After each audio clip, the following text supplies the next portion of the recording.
નમસ્કાર મિત્રો, યાના academy YouTube channel પર આપનું હાર્દિક સ્વાગત છે। મિત્રો, અહીં આપણે ટેટ 1 સિરીઝની શરૂઆત કરેલ છે, જેમાં આપણે પીટીસી ડીએલએડ જે પાઠ્યપુસ્તક છે તો એ આધારિત ઘણા પ્રશ્નો છે વિષય વાઇઝ એ કરેલ છે। આ વિડીયોમાં આપણે ગુજરાતી ભાષા સજ્જતા છે તો એના પીટીસી ડીએલએડ આધારિત જે પ્રશ્નો છે તો એ જોઈશું। પ્રશ્ન નંબર 161 છે કે મૌખિક અભિવ્યક્તિના લક્ષણો જણાવો। મૌખિક અભિવ્યક્તિ છે તો એના લક્ષણો કયા કયા છે? તો જવાબ માન્ય અને સ્પષ્ટ ઉચ્ચારણ। તો માન્ય અને સ્પષ્ટ ઉચ્ચારણ જે સાંભળનાર છે તો એ છે સ્પષ્ટ રીતે સાંભળી શકે એવું સ્પષ્ટ ઉચ્ચારણ। યોગ્ય ઝડપ અને સુશ્રાવ્યતા। યોગ્ય ઝડપ અને સુશ્રાવ્યતા। શ્રાવ્યતા એટલે કે શ્રવણ જે છે એ કેવું યોગ્ય રીતે થાય। તો જે સાંભળનાર વ્યક્તિ છે તો એ યોગ્ય રીતે જે રજૂઆત કરેલ છે, મૌખિક અભિવ્યક્તિ રજૂઆત કરેલ છે તો સામેવાળી વ્યક્તિ છે તો યોગ્ય રીતે શ્રાવ્ય કરી શકે, શ્રવણ કરી શકે। યોગ્ય સ્વરભાર। યોગ્ય સ્વરભાર પછી છે વિચારોની ક્રમિકતા, માધુર્ય અને પ્રાસાદિકતા, યોગ્ય શબ્દોની પસંદગી। તો આ છે મૌખિક અભિવ્યક્તિના લક્ષણો। 162 નંબર છે કે કયા બે કૌશલ્યો એ એક સિક્કાની બે બાજુ જેવા છે? કયા બે કૌશલ્યો છે કે જે એક સિક્કાની બે બાજુ જેવા છે? તો જવાબ શું થશે? શ્રવણ અને કથન। શ્રવણ અને કથન કૌશલ્ય છે તો એ બે કૌશલ્યો એક સિક્કાની બે બાજુ જેવા છે। જો મિત્રો તમે ચેનલ પર નવા હોય તો ચેનલને અવશ્ય સબસ્ક્રાઈબ કરી લેજો, બેલ આઇકન છે એ દબાવી દેજો અને વિડીયો ગમે તો વિડીયોને અવશ્ય લાઈક કરજો, વિડીયો મિત્ર વર્તુળમાં અવશ્ય શેર કરશો। 163 નંબર જોઈશું। માન્ય સ્પષ્ટ ઉચ્ચારણ એ। માન્ય સ્પષ્ટ ઉચ્ચારણ છે એ તો જવાબ સંસ્કારિતાની નિશાની છે। શું છે? તો સંસ્કારિતાની નિશાની છે। માન્ય સ્પષ્ટ ઉચ્ચારણ છે એ સંસ્કારિતાની નિશાની કહી શકાય। પ્રશ્ન નંબર છે 164। ઘર છોડી શાળાએ આવતો વિદ્યાર્થી મહદ અંશે કેવી બોલી બોલતો હોય છે? બાળક છે જ્યારે ઘર છોડીને સ્કૂલે જાય છે અભ્યાસ માટે તો એ જે બોલી બોલે છે તો કેવી બોલી હોય છે? તો જવાબ થશે લોકબોલી એટલે કે પ્રાદેશિક ભાષા। જે વિસ્તારમાં તે રહે છે એ વિસ્તારમાં જે બોલી બોલાય છે તો એ પ્રમાણેની એ બોલી લોકબોલી એટલે કે પ્રાદેશિક ભાષા બોલે છે। 165 નંબર જોઈશું। કેવી મૌખિક અભિવ્યક્તિ અસરકારક બને છે? તો મૌખિક અભિવ્યક્તિ પણ કેવી કે જે અસરકારક બને છે, યોગ્ય બને છે, પ્રભાવકારક બને છે? તો જવાબ સ્વરભારયુક્ત મૌખિક અભિવ્યક્તિ છે તો એ અસરકારક બને છે। કેવું? તો સ્વરભારયુક્ત। કેવી? તો સ્વરભારયુક્ત મૌખિક અભિવ્યક્તિ છે તો એ કેવી બને છે? અસરકારક બને છે। પ્રશ્ન નંબર છે 166। વિચારોની મૌલિક અભિવ્યક્તિને પ્રભાવશાળી બનાવવા માટે શું જરૂરી છે? જે વિચારોની મૌલિક અભિવ્યક્તિ છે તો એને કેવી પ્રભાવશાળી બને તો એના માટે શું આવશ્યક છે, શું જરૂરી છે? તો જવાબ થશે શબ્દોમાં રહેલ સ્વરૂપ પર યોગ્ય ભાર મુકાય તે।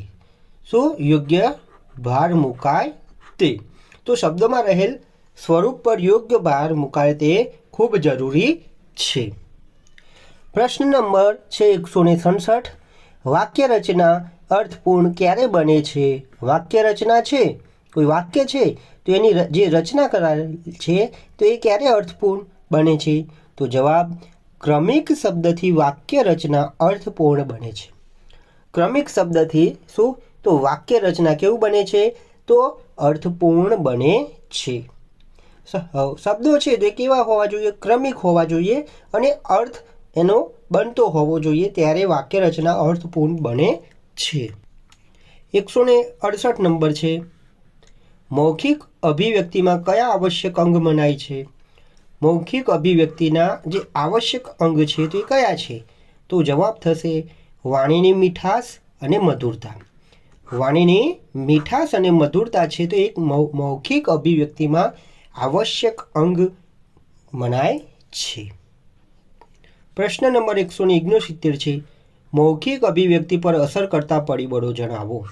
મૌખિક અભિવ્યક્તિ છે તો એના પર અસર કરતા જે પરિબળો છે તો એ જણાવો. તો જવાબ છે બાળકની બુદ્ધિશક્તિ. બાળકની જે બુદ્ધિશક્તિ છે એ, પછી છે પરિવારના સભ્યોનો ભાષા પ્રયોગ. જે પરિવારમાં રહે છે તો એ પરિવારના સભ્યો કેવો ભાષા પ્રયોગ કરે છે, કેવી વાણી બોલે છે એ. પછી પ્રેરણા એટલે કે એને મોટિવેશન કેવું મળે છે એ, પ્રોત્સાહન છે. પછી સમૂહ માધ્યમો. સમૂહ માધ્યમો એટલે કે જે આ ટેકનોલોજી આધારિત જે રેડિયો, ટીવી છે, મોબાઈલ છે, તો આ બધા જે માધ્યમો છે એ.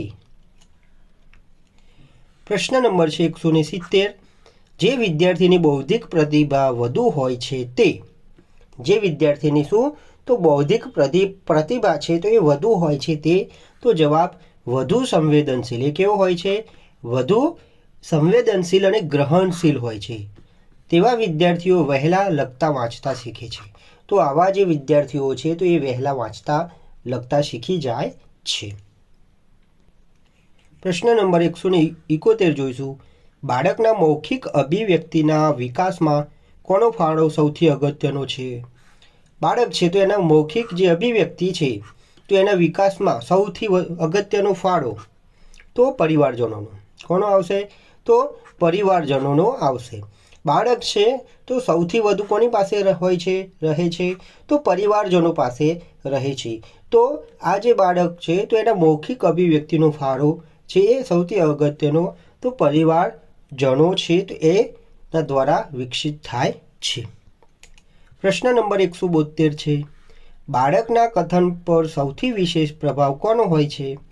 બાળકના કથન પર બાળક જે કાંઈ શું રજૂ કરે છે, બોલે છે તો એના પર સૌથી વિશેષ પ્રભાવ કોનો હોય છે?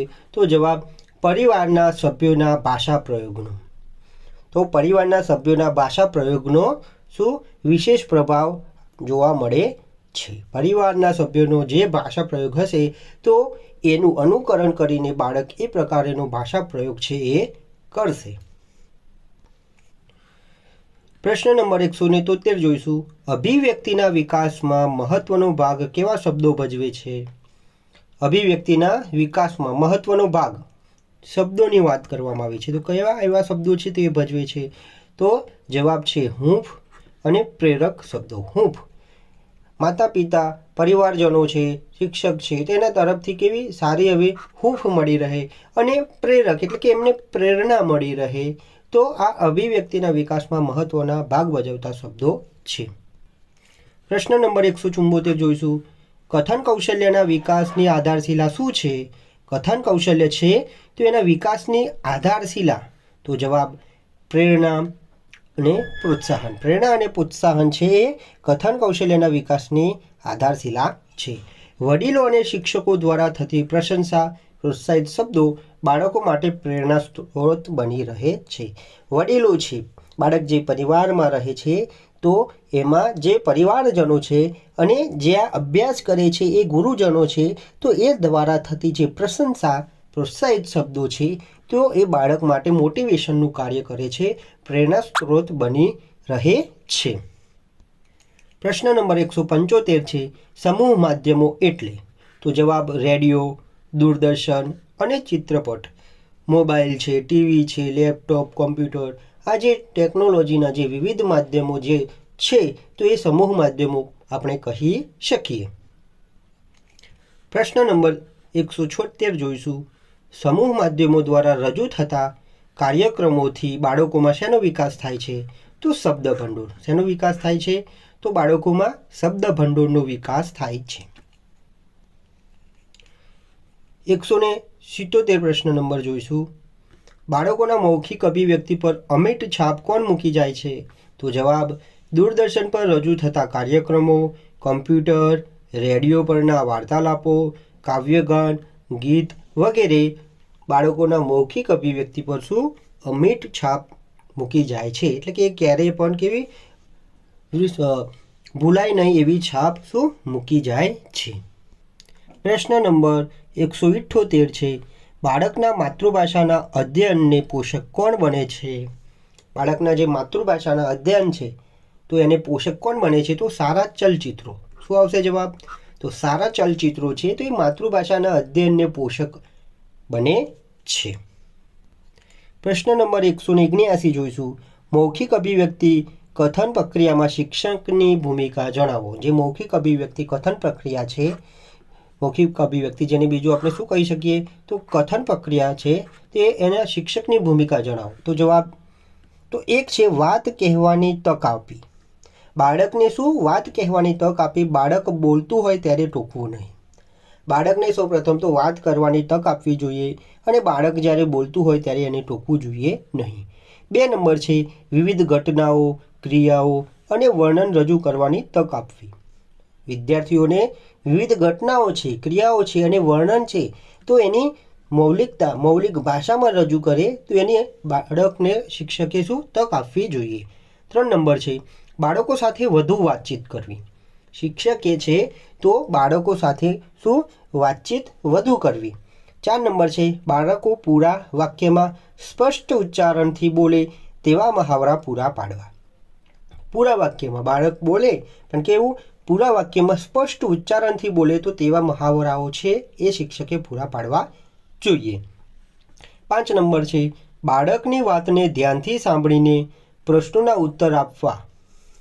બાળક જે કાંઈ પૂછે છે તો એ ધ્યાનથી સાંભળવું જોઈએ અને એ જે પ્રશ્નો છે તો એના યોગ્ય રીતે ટીચરે શિક્ષકે ઉત્તર આપવા જોઈએ.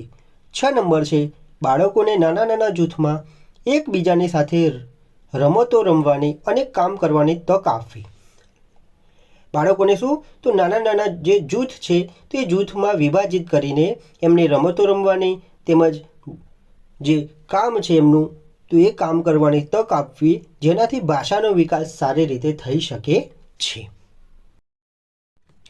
પ્રશ્ન નંબર 180 છે બાળકમાં મૌખિક અભિવ્યક્તિ વિકસાવવાની પ્રવૃત્તિઓ જણાવો. બાળકમાં મૌખિક અભિવ્યક્તિ છે તો એ વિકસાવવાની પ્રવૃત્તિઓ. તો જવાબ છે નાની વાર્તા.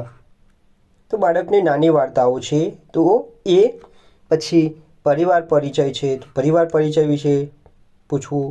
પછી નાના નાના જોડકણા છે, બાળકને જોડકણા વિશે માહિતગાર કરવા.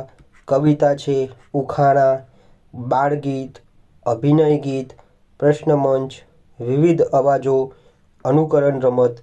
વિવિધ જે અવાજો છે પક્ષીઓના છે, પ્રાણીઓના છે તો આ રીતે અવાજોનું અનુકરણ આધારિત જે રમત છે એ રમાડવી. 1 થી 8 પાઠ્યપુસ્તકમાં આવતા જે પાત્ર છે તે પાઠની ભજવણી એટલે કે રોલ પ્લે, નાટ્યકરણ છે, એક પાત્રીય અભિનય છે, સમાચાર વાંચન. પ્રાર્થના સમયે જે સમય હોય છે તો એ વખતે વચ્ચે સમાચાર વાંચન કરાવી શકાય. પછી છે અંતાક્ષરી. પછી શહેરના નદીઓના કે વ્યક્તિઓના નામ અંતાક્ષરીનું આયોજન. તો શહેર છે, નદીઓ છે તો વ્યક્તિ છે તો એના નામના આધારિત જે અંતાક્ષરી છે તો એનું આયોજન કરવું. શબ્દ રમત છે, વાક્ય રમત છે. પછી ધોરણ 3 થી 8માં વક્તૃત્વ સ્પર્ધા વગેરે જે છે પ્રવૃત્તિઓ એ કરાવી શકાય છે. તો આ બાળકમાં મૌખિક અભિવ્યક્તિ વિકસાવવાની પ્રવૃત્તિઓ આપણે જોઈ. જો મિત્રો તમને આ વિડીયો ગમ્યો હોય તો વિડીયોને લાઈક કરજો. ચેનલ પર નવા હોય તો ચેનલને અવશ્ય સબસ્ક્રાઈબ કરી લેજો. બેલ આઇકન દબાવી દેજો જેથી કરીને નવા વિડીયોની નોટિફિકેશન તમને મળતી રહે અને વિડીયોને મિત્ર વર્તુળમાં અવશ્ય શેર કરશો.